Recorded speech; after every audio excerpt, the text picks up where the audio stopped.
ఒక పేద కుటుంబంలో మేరీ అనే ఒక ఆమె ఉండేది. అసలే పేదరికం అనుభవిస్తున్న వారికి ఆమె భర్త జాన్ అనారోగ్యానికి గురయ్యాడు. అది వారిని ఇంకా కృంగదీసింది. మేరీ తన హృదయంలో దేవుణ్ణి ప్రశ్నించడం ప్రారంభించింది. ఒకరోజు వారి పొరుగువాడైన పీటర్ దేవుని యొక్క వాగ్దానాన్ని వారితో పంచుకున్నాడు. నిర్గమకాండము 15వ అధ్యాయము 26వ వచనం, నిన్ను స్వస్థపరిచు యెహోవాను నేనే. దేవునికి అన్నీ సాధ్యమేనని వారికి గుర్తు చేశాడు. ప్రోత్సహించబడిన మేరీ మరియు జాన్లు బలం మరియు స్వస్థత కోసం తీవ్రంగా ప్రార్థించారు. అదే సమయంలో మేరీ చిన్ననాటి స్నేహితురాలు సారా వారిని చూడడానికి వచ్చింది. ఆమెకు మూలికల గురించి చాలా జ్ఞానం ఉంది. ఆమె వారి తోటలో ఉన్న కొన్ని మొక్కల ఆకుల నుండి కొన్ని సారాలను రసంగా తీసి జాన్కి ఇవ్వడం మొదలుపెట్టింది.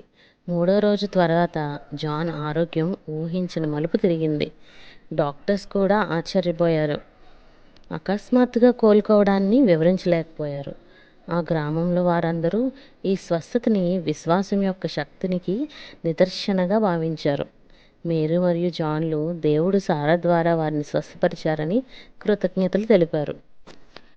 ఈ కథ చీకటి క్షణాల్లో కూడా విశ్వాసం మరియు ప్రార్థన అద్భుతాలకు దారితీస్తాయని వివరించింది.